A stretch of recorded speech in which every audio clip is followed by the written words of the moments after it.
Good afternoon, everyone, and welcome back to another episode of Heisman Talk, your number one source of college football news on YouTube. I'm here, Natedogg, with my co-host, Debonair D. Jackson, to break down a recap of Week 2. D, how are you doing today?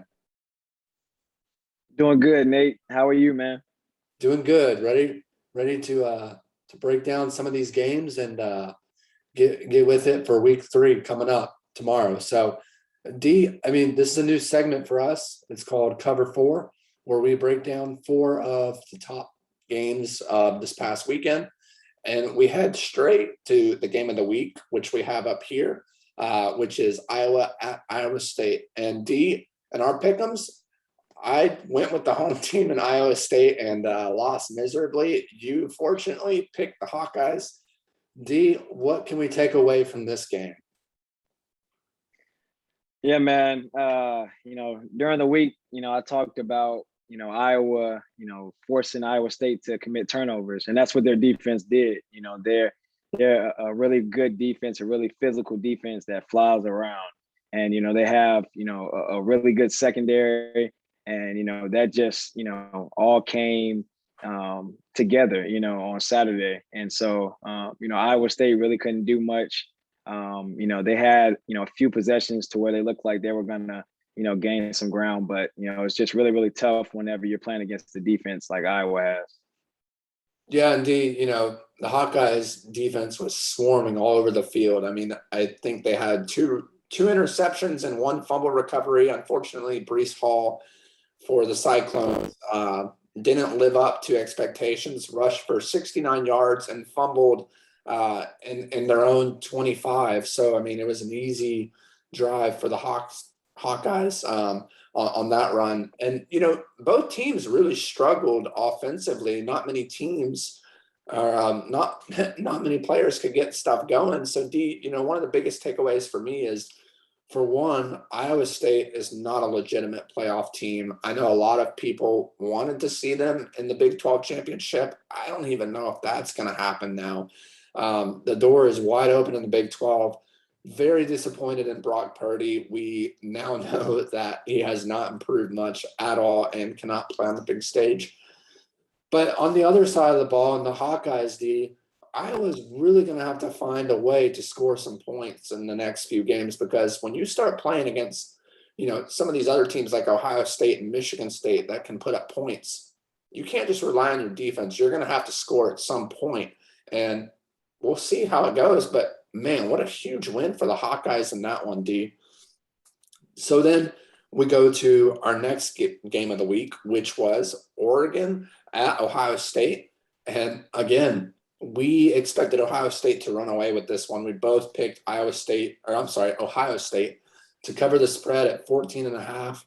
And D, the Oregon Ducks came in there and tore them up. I know the final score was 35-28, but it did not look like that on the field. D, what are your takeaways from this game? Man, like you said, tore them up. They physically just dominated these guys. It really didn't look like, I didn't think that Ohio State, was just going to be able to give up as many rush yards as they did. They gave up 269 yards to Oregon, and that's almost 300 yards. You can't give up that many yards to a team like Oregon, and they were a decent, dang it. My bad. They, Ohio State is a good team, but they didn't come to play at all. I don't think Ryan Day had them, ready to play. I think, Mario Cristobal, really had Oregon, ready to play more, like, we talked about, earlier.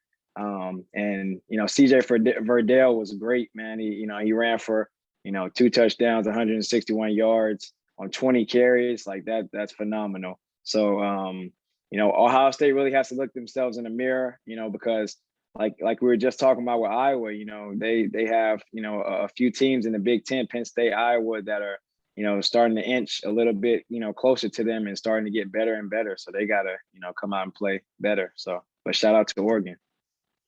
Yeah, D, this is one of the biggest wins, not only for the Oregon Ducks, but for the Pac-12 conference. We saw UCLA beat LSU in week 1. Now we see Oregon come on the road in a hostile environment at Ohio State and just blow them to smithereens. I mean, D, like, for real, like, they got outmatched and Ryan Day got outcoached.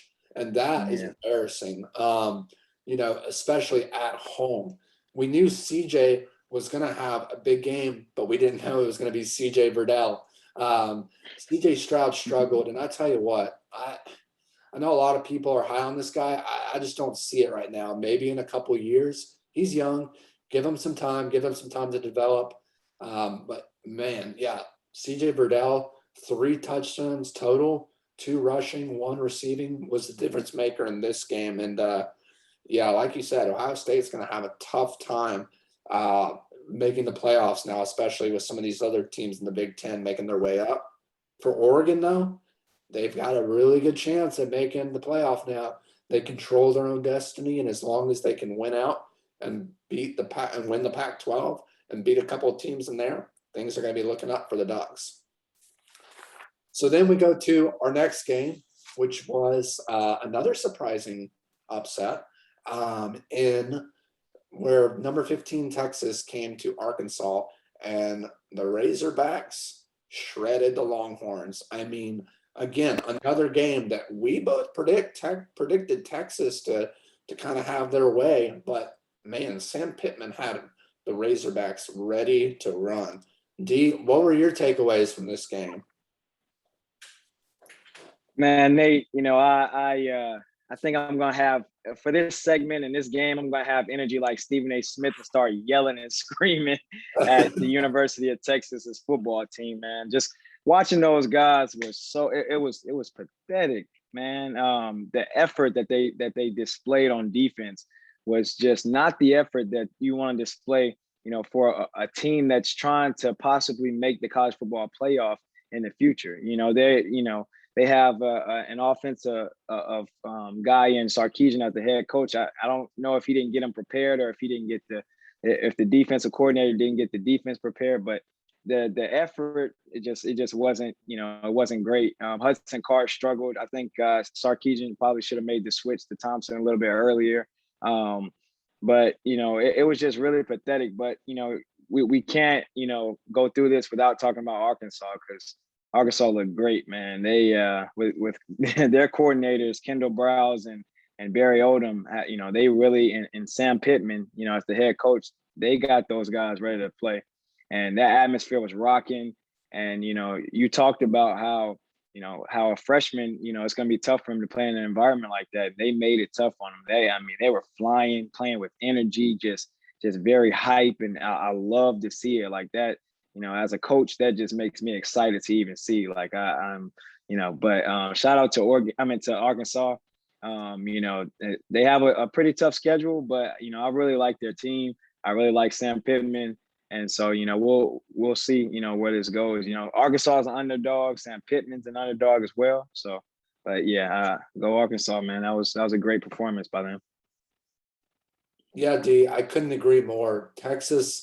The Texas defense allowed 333 yards on the ground. And when you allow that many yards rushing, not only is that depleting your defensive physicality, it tires you out, but it also takes time off the clock. And with that being said, Hudson Card and Bijan Robinson really didn't have that much time to do anything, because Arkansas had the ball the whole game practically, right? And then when it did count, you had guys like Xavier Worthy at the wide receiver position struggle. I mean, dropping 5 or 6 balls. I mean, it was like I don't know what it was like, D. They just didn't show up to play. It was not the Texas that we were expecting by any means. You almost wonder if, they were still riding high off of that win last week against Louisiana. They thought they'd come into Arkansas, as a low tier SEC team and kind of have their way. But D, I said it and you said it, Hudson Card was going to struggle early. I thought he would regain it, but never did. So, for me, it's how can Sam Pittman continue to build this Razorback football team, right? He shows that, and he's proven the critics wrong, that he can be a head coach. Now can he back it up? Now can he go out and recruit these 4 or 5-star guys? Because they've got a great coaching staff, right? Now they just need to bring in that top tier talent. They can win with the mid tier talent, but man, if you start bringing in a couple 4 or 5 stars, that Arkansas Razorback team could be looking a lot like it did in the early 2000s with Felix Jones and all those guys. So yeah, great win for the Arkansas Razorbacks. Shout out to Sam Pittman. Great job. Texas, you need to go back to work. Maybe give Casey Thompson, like you said, another chance at starting QB. So we'll see. Then we go to our last game of the night. Indeed, this was a really, really great matchup between the Utah Utes and the BYU Cougars at BYU. Utah came in ranked number 21. D, you picked the Utes. I went with the upset and fortunately came out on top. The BYU Cougars win this game 26-17. D, what are your takeaway for the Utes and the Cougars? Yeah, man. I mean, I picked the Utah Utes. They didn't come out very spirited as either. The defensive line didn't play and the front seven didn't play as like I thought they were. And you lose. You come out in a rivalry and you think you're gonna come out. You're the ranked team. I guess they got the big head because they're the ranked team and they just thought that they could just show up and win, and it doesn't work that way. So they're gonna have to look themselves in the mirror as well and figure out where do they go from here, because I think BYU just came in and dominated them from the jump. So Yeah, D, I mean, one name, Jared Hall, like quarterback BYU. I mean, that dude balled out. He went 18 for 30, 149 yards and 3 touchdowns. He also had 92 rushing yards by himself. So, yeah, I mean, when you got a quarterback that's that dynamic, it's going to be hard to beat them. BYU with a great win. And, the Utah Utes, they didn't play a horrible game, but BYU was just the tougher team in the end. And like I said, Jaron Hall, remember that name. BYU has a great game coming up this weekend. They host number 19 Arizona State. So that's going to be their next biggest test. If they can get past the Sun Devils, they control their own destiny as well in terms of if they can make a New Year's Six Bowl. So yeah, D, with that being said, that's a wrap for today. When we come back tomorrow, we're going to choose our week 3 game day pick'ems. You won't want to miss out. Get ready. College football is here and here to stay. As always, make sure to give this video a big thumbs up, subscribe down below, and click on that bell notification so you can stay up to date when we post our latest videos. This is Natedogg and D signing off.